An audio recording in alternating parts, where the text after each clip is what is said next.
Gold runs in the blood of the Beets family. In the Yukon wilderness, where success is measured in ounces of gold and the roar of heavy machinery never ceases, the Beets name has become synonymous with mining royalty.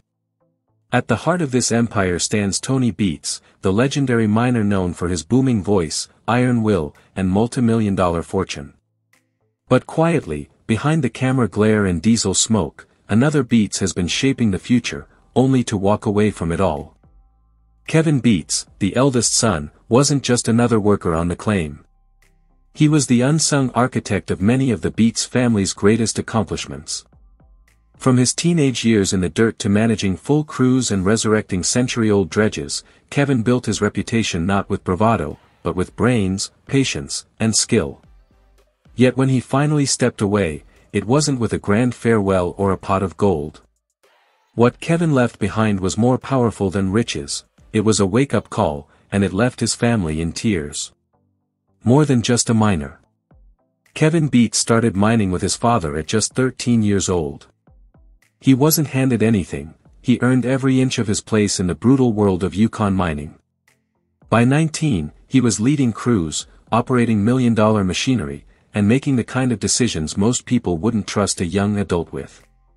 For Kevin, mining wasn't just a job, it was a lifestyle, a responsibility, and, at times, a burden.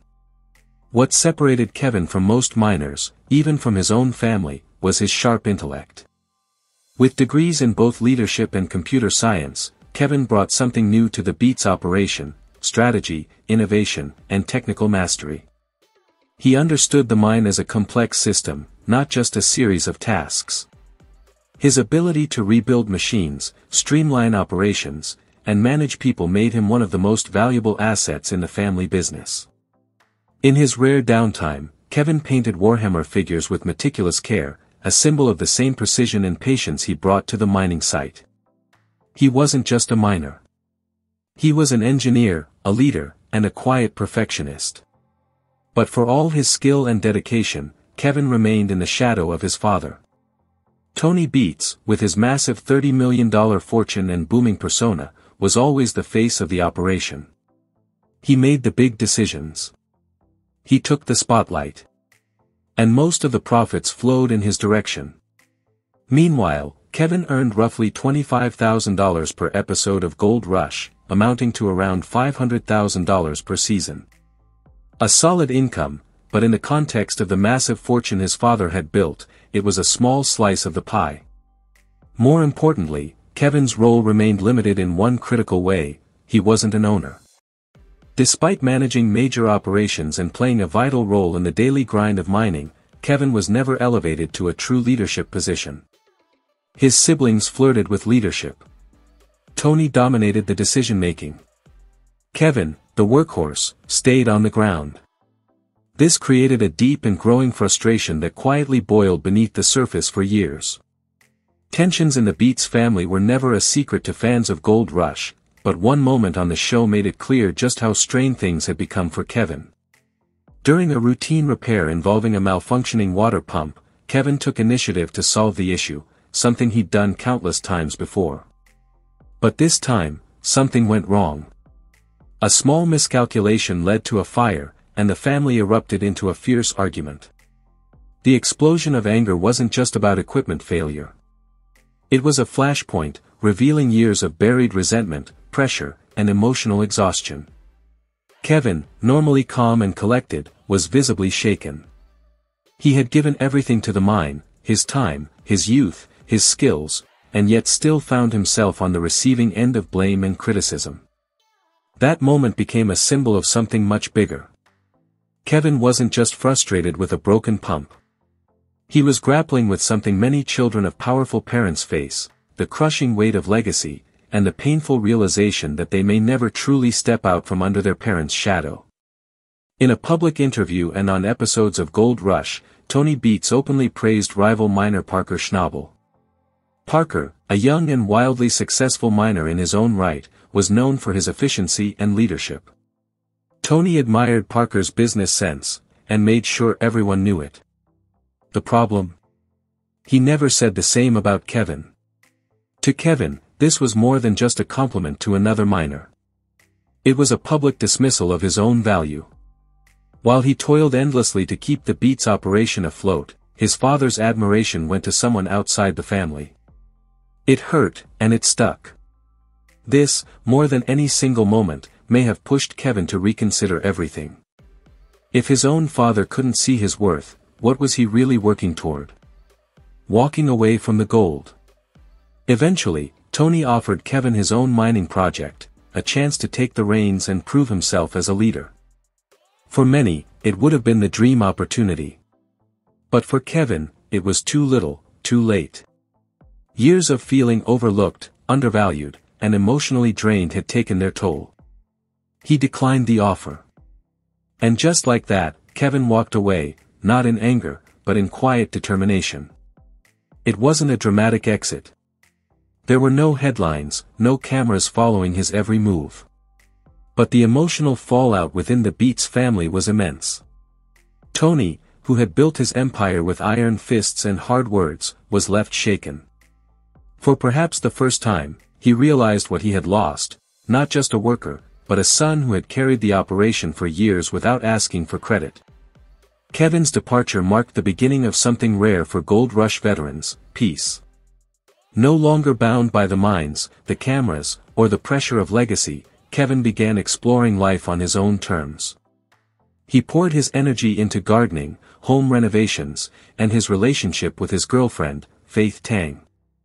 Away from the chaos of the Yukon, Kevin found something far more valuable than gold: balance. The same attention to detail he used to rebuild machines now went into painting miniatures and tending to vegetables. The skills were the same. The purpose had changed. What Kevin Beets left behind wasn't just equipment, contracts, or gold reserves. He left behind a message, a powerful reminder that success isn't just about wealth or legacy.